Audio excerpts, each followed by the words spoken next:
السلام علیکم۔ نیا پاکستان قائم علی آپ کی خدمت میں حاضر ہے۔ دوستو، ویڈیو کا آغاز کرنے سے پہلے اگر آپ ابھی تک نئے پاکستان میں شامل نہیں ہوئے تو جلدی سے سبسکرائب کے بٹن پر کلک کر کے شامل ہو جائے اور ساتھ والی بیل آئیکن کی علامت پر بھی کلک کریں تاکہ نئے پاکستان کی تمام خوشیاں آپ کو ملتی رہیں۔ تو چلو دوستو، ویڈیو کا آغاز کرتے ہیں۔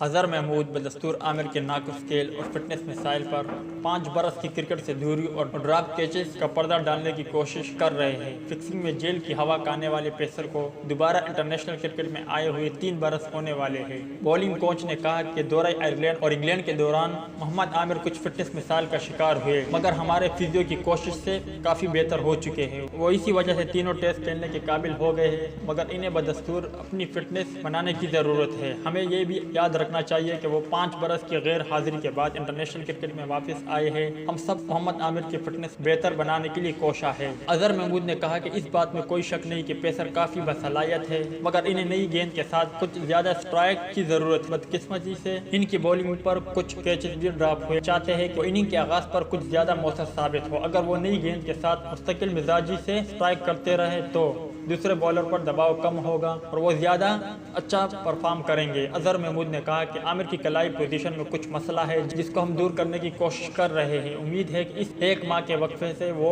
مختلف اور زیادہ مؤثر بولر کی طور پر سامنے آئیں گے۔ محمد حفیظ کے بارے میں بولنگ کوچ نے کہا کہ کوئی بھی ان کی صلاحیتوں پر انگلی نہیں اٹھا سکتا، مگر ٹیم مینجمنٹ سمجھتی ہے کہ ہمیں نوجوان کھلاڑیوں کے ساتھ آگے بڑھنے کی ضرورت ہے، اس لیے ہم محمد حفیظ کو امام الحق کے بیک اپ اوپننگ بیٹسمین کے طور پر لے رہے ہیں۔ نوجوان اوپنر 9 ون ڈے میچز میں 4 سینچریاں اسکور کر چکے ہیں۔ اتنا اچھا کھیلنے والے پلیئر کو ڈراپ نہیں کیا جا سکتا۔ اس کے ساتھ ٹیم مینجمنٹ یہ بھی دیکھنا چاہتی ہے کہ ورلڈ کپ سے قبل ٹیم کہاں موجود ہے۔ محمد حفیظ کو زمبابوے میں ون ڈے نہ کھلانے کی اور کوئی بھی وجہ نہیں۔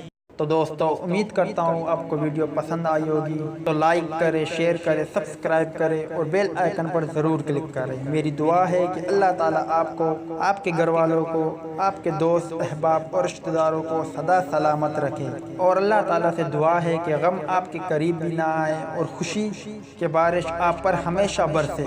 آمین۔ ویڈیو دیکھنے کا شکریہ۔ اللہ